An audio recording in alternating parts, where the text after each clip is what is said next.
The phones in congressional offices are ringing off the hook as thousands of Americans try and get out of Israel. We look at what happens after the calls for help. We work with the State Department, we work with the airlines, and over the course of a couple weeks, got everybody home. Denver Mayor Mike Johnston's given himself a very specific goal, getting 1,000 people off the street by the end of the year. But tracking the city's progress is easier said than done. A majority of House Republicans are ready to put a new face in the Speaker's chair, but he'll have to sweet-talk some Colorado representatives first. And a neighborhood in southwest Denver is on the cusp of some big changes. We have an opportunity to ensure the residents who live there get a say in what happens ahead, because this is next. 200,000 Americans are in Israel tonight. That is what one member of Colorado's congressional delegation learned today from the State Department. Back here in Colorado, family members face an unimaginable struggle to try and get their loved ones home. That usually starts with a call to members of Congress with a plea for help. Our politics guy, Marshall Zellinger, wanted to find out what happens after that call. With airlines canceling or suspending flights out of Ben Gurion International Airport in Tel Aviv, Americans and Coloradans in Israel wanting to get out are seeking help through Congress. Here's the story of one Colorado family's effort to have our congressional delegation help get their child back on U.S. soil. This is the auto email reply that the parent received from Democratic Congresswoman Brittany Pedersen.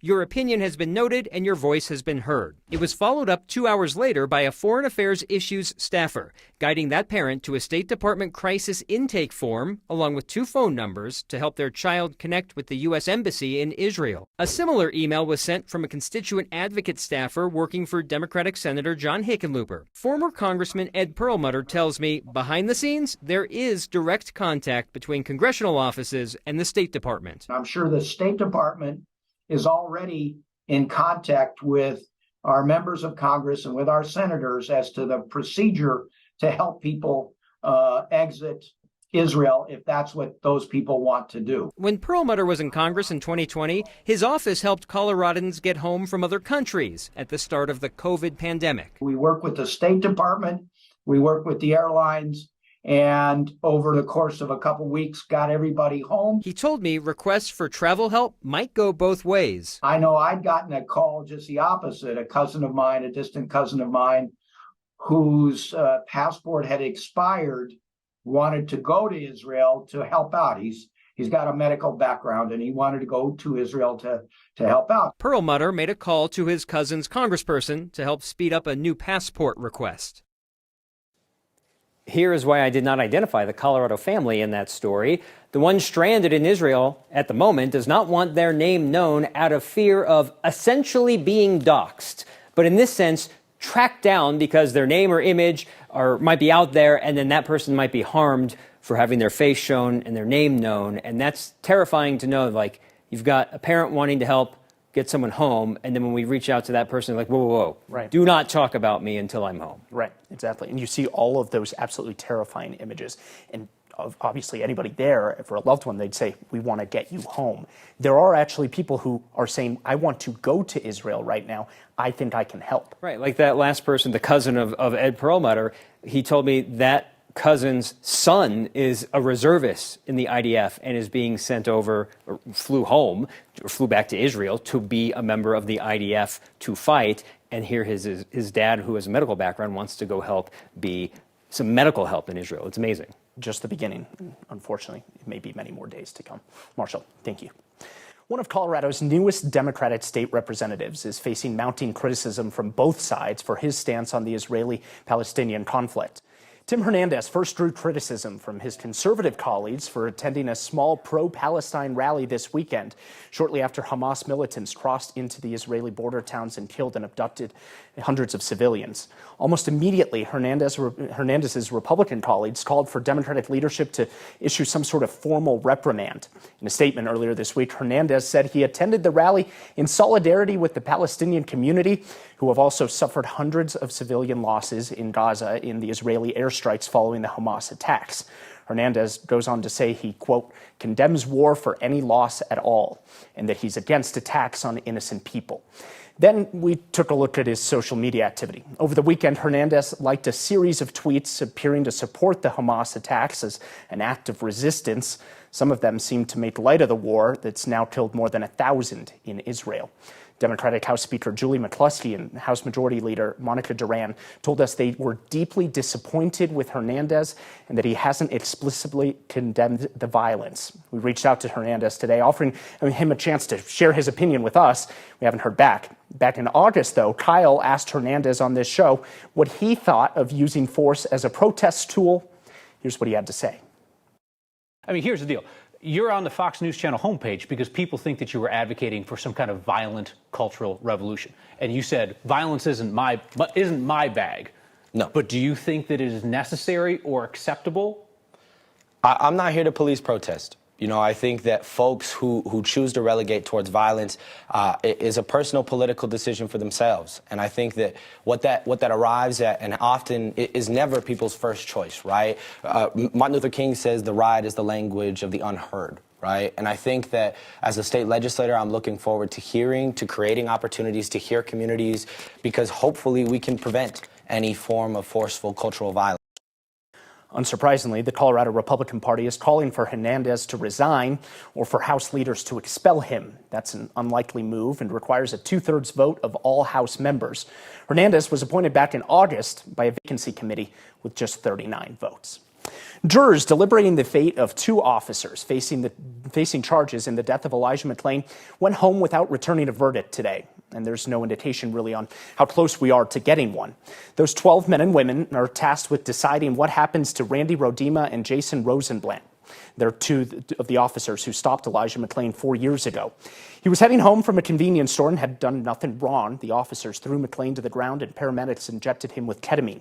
The defense has argued the officers did not cause McClain's death. They blame the paramedics and the ketamine. But prosecutors say aggressive actions from the officers make matters worse and contributed to his death. Denver Mayor Mike Johnston says he'll house 1,000 people who are homeless by the end of the year. It's a lofty goal. That one number will be how many people in Denver judge his first months in office. It's an important number to make sure is accurate. So how close are we to getting there? We found out no one really knows for sure. The encampment on 8th and Logan doesn't exist anymore. 2 weeks ago, Mayor Mike Johnston celebrated that nearly everyone here was moved into a shelter. This is a historic week for Denver because for the first time we were able to close an encampment and move 83 individuals from homelessness directly into transitional supportive housing. Of those 83, we found it's really hard to figure out what happened to those people, how they're doing now, and even if they still live at the hotel. Take today, for example. This morning, the city told us there were 78 people still here at the shelter. This afternoon, the number changed to 76. At the same time, the Salvation Army, which runs the shelter, told us there were actually 77 people there. Which number's right? Not sure. What happened to those people who left? Also not sure.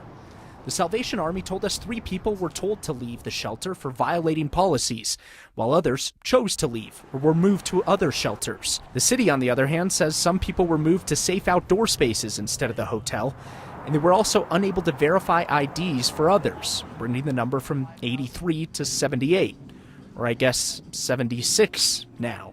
Confusing? We think so too.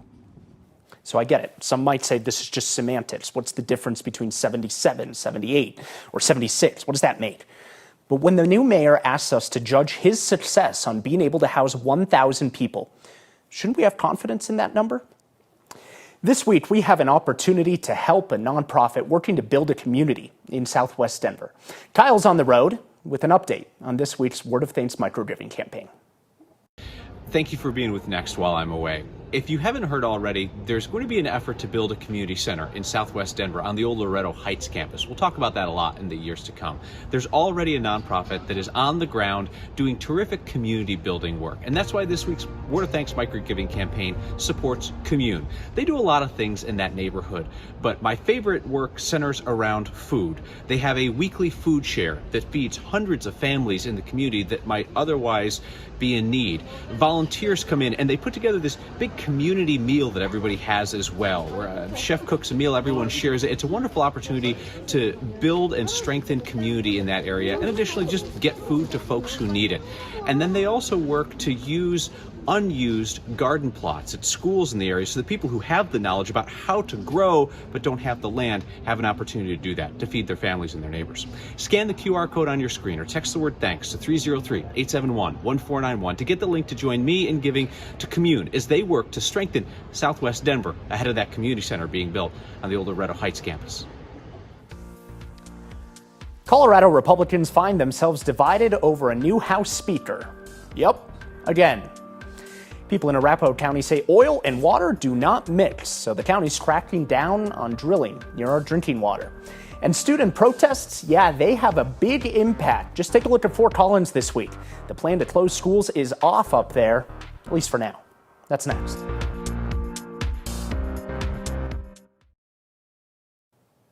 Colorado seems to always be in the middle of a game of tug of war when it comes to oil and gas. One side wants to be able to drill wherever they want, while the other wants stricter regulations and more rules. It's a fight that counties are still trying to figure out how to regulate. Arapahoe County is the latest to pass new rules. Last night, commissioners there voted on a handful of new regulations that go beyond what the state already requires. That includes how close new oil and gas wells can be from the reservoirs that we all get our drinking water from. The county says all operations now have to be at least a mile away from all existing and planned reservoirs. Came after 4 hours of public comment last night, going back and forth how close people wanted and felt comfortable with oil and gas wells being to their homes. What these regulations don't cover, however, is a lot of what normally we think about when we talk about oil and gas. Things like air quality regulations and groundwater monitoring. County promises that they're going to come up with some new rules sometime on those in the next couple of months. Want to get a check of the weather now with Chris Bianchi. Yes, I said Chris Bianchi, not Chris Bianchi.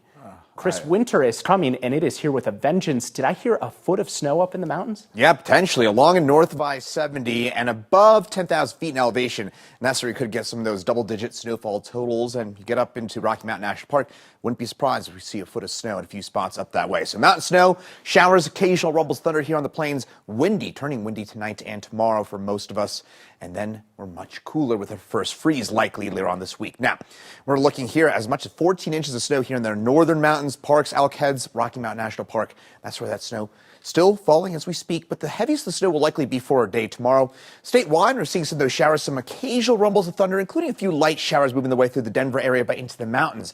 That's where we're seeing some of that steadier precipitation at the showers, some of that snow from Vail Pass on east into Clear Creek County. That's where we're seeing some of that snow above about 9,000 feet in elevation at this point. So for tonight, along and north of I-70, we'll still see some of that snow. This will kind of intensify as we head through the overnight hours and head into tomorrow morning. Meantime, Denver area, it's mostly just kind of cloudy, maybe some light rain for us here in the Denver area. And as we head through tomorrow night, maybe a few snow showers mixing their way on into the picture on the eastern plains. So for tonight, it's cooler already out there. Temperatures drop back into the mid-40s. Tomorrow, 58 for us here in Denver. Mostly cloudy, occasional showers, especially during the afternoon. High wind watch for tomorrow afternoon and into your Friday morning on the eastern plains. And that 7-day forecast, it is chilly and thing to pick out here. Likely a first freeze of the season coming up on Saturday morning. Could even in a few spots be talking about a hard freeze. Temperatures perhaps dropping down into the 20s in a few spots.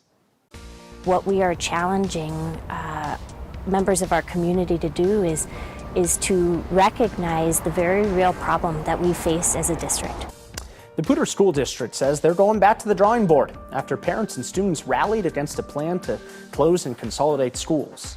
That's next.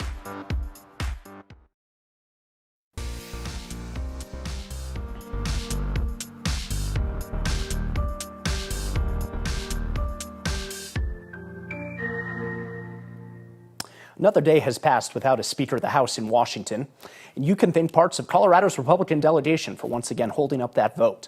After an internal vote today, a majority of House Republicans nominated Louisiana's Steve Scalise as their choice for House Speaker, but now he'll face a floor vote. Not clear yet if he has the 217 votes that he'll need to take the gavel. One hard no is Colorado's Lauren Boebert, who says she's still backing Ohio's Jim Jordan. He narrowly lost to Scalise in the internal election. Meanwhile, Colorado's Ken Buck says he didn't vote for either of them because they won't condemn the unfounded claims that the 2020 presidential election was rigged. I asked last night, will you unequivocally and publicly state that the 2020 presidential election was not stolen? He didn't answer that question very clearly, and Jim Jordan didn't answer that question very clearly. Why don't you think either one of those gentlemen can commit to that?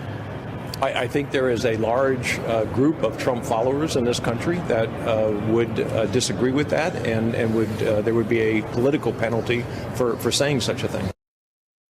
Both Scalise and Jordan voted not to certify the election in 2020. It's not clear who Ken Buck would support as Speaker, if those are the only options. He was one of a few Republican holdouts who successfully pushed former Speaker Kevin McCarthy to be ousted from his position. We still don't know when the full House will vote on a new Speaker. They recessed without voting tonight. Anyone who says that students are too young to have an impact should look at what's happening up in Fort Collins this week. When the Poudre School District announced a plan last week to close and consolidate some of their schools, kids protested. Today we learned the plan is now on hold for at least a couple of years because of those protests. After 2 days of protests and walkouts in the classroom all the way to the superintendent's office, the school board heard from students and families last night. They say the changes don't really make sense right now, and that while the district argues they're necessary to combat declining enrollment in schools that they've been seeing through 2016, they're going to push that off at least for a couple years. Spokesperson from the district says those numbers are expected to drop even further in the coming years. Former principal for Polaris Expeditionary Learning says that there's even more this district can be doing right now before taking the step to close more schools.